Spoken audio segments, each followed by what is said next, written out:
महाराष्ट्र में विधानसभा चुनावों में कांग्रेस की हार के बाद अब कांग्रेस के तमाम नेता अपनी हार का ठीकरा ईवीएम पर एक बार फिर फोड़ते हुए नजर आ रहे हैं। तो वहीं एक ऐसा ही बयान हिमाचल प्रदेश के मुख्यमंत्री ठाकुर सुखविंदर सिंह सुक्खू का देखने को मिला, जहां पर वो कहते हुए ये नजर आ रही हैं, जहां पर शक जताते हुए नजर आ रही हैं कि महाराष्ट्र में विधानसभा का जो चुनाव हुआ, यहां पर कांग्रेस को हार देखनी पड़ी।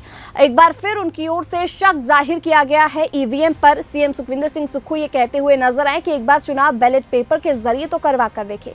तो वहीं आपको बता दें कि सीएम ने भाजपा पर भी निशाना साधा है। विपक्ष पर जुबानी हमला बोलते हुए उन्होंने कहा कि अपने कार्यकाल के दौरान भाजपा ने जो प्रदेश की संपदा है उसे लुटाने का काम किया, लेकिन वर्तमान की जो कांग्रेस सरकार है वो इसे लूटने नहीं देगी। इसी के साथ उन्होंने ये भी कहा कि प्रदेश में अपने कार्यकाल के दौरान, यानी कि भाजपा ने अपने कार्यकाल के दौरान जितने भी भवनों के काम आधे अधूरे छोड़े हुए थे, जिनका शिलान्यास किया हुआ था, उद्घाटन किया हुआ था, लेकिन भवनों का निर्माण पूर्ण रूप से नहीं हुआ था, उन भवनों के लिए अब प्रदेश की जो वर्तमान की सरकार है अपने बजट से प्रावधान लेकर आ रही है और उन भवनों का काम पूरी तरीके से अब करवाएगी, जिनका शिलान्यास और उद्घाटन अब जो प्रदेश की वर्तमान की सरकार है उनकी ओर से किया जाएगा। क्या कुछ उन्होंने जुबानी हमले बोलते हुए कहा और क्या कुछ महाराष्ट्र के विधानसभा चुनावों को लेकर हार का क्या उन्होंने वजह बताई, सुनिए।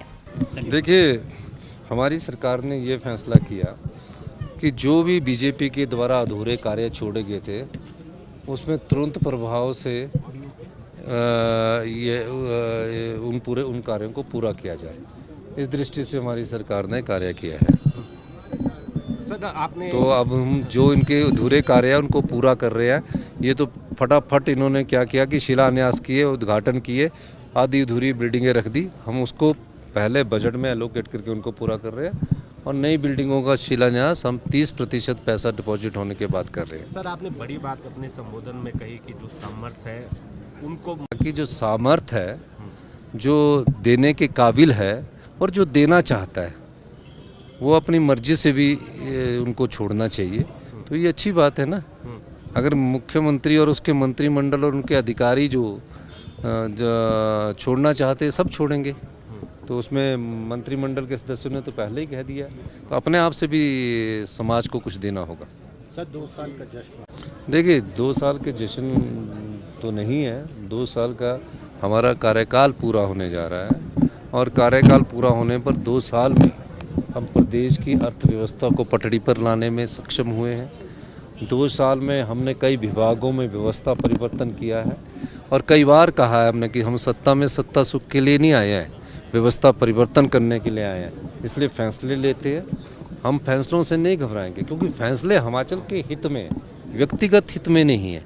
पर जो भारतीय जनता पार्टी की सरकार थी उन्होंने व्यक्तिगत और पार्टी हित में जब फैसले लेकर प्रदेश की संपदा को लुटाने का कार्य किया, हमारी सरकार उस प्रदेश की संपदा को लुटने ना देगी, ना लुटाने देगी, बल्कि उसको संपदा को अपने पास लाकर आम किसान, जनता और महिलाओं के सम्मान के लिए और युवाओं को रोजगार देने के लिए खर्च करें। सर, हाइड्रो पावर प्रोजेक्ट ये इन प्रोटेस्ट है क्या? नहीं, ऐसा होता है कि जब सरकार 64 करोड़ रुपया जब उसका आर्बिट्रेशन और सिंगल बेंच ने फैसला किया है, उसके पास एक नियम है जिसमें जिसने पैसे लेने होते हैं वो बोलता है कि आप किस प्रॉपर्टी का वो करेंगे।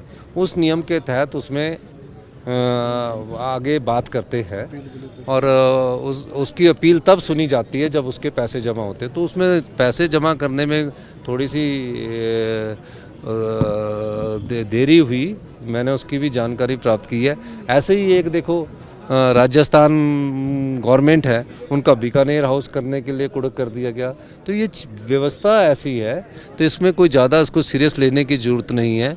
और सब लोग जो वकील होते हैं वो भी जानते हैं कि ये एक व्यवस्था है, क्योंकि जब हमने अदानी के 280 करोड़ रुपए जमा किए थे उस समय भी हमारे खिलाफ फैसला आ गया था, हमने उसको भी जीता है और इसको भी हम जीतेंगे। तो मेरा कहने का मतलब है कि जो प्रदेश की संपदा को लुटा दिया जाता है कि इनको दे दिया जाए, वो हमारी सरकार नहीं करने वाली। आखिर में सर, महाराष्ट्र देखो लोकतंत्र में ये सब चलता है।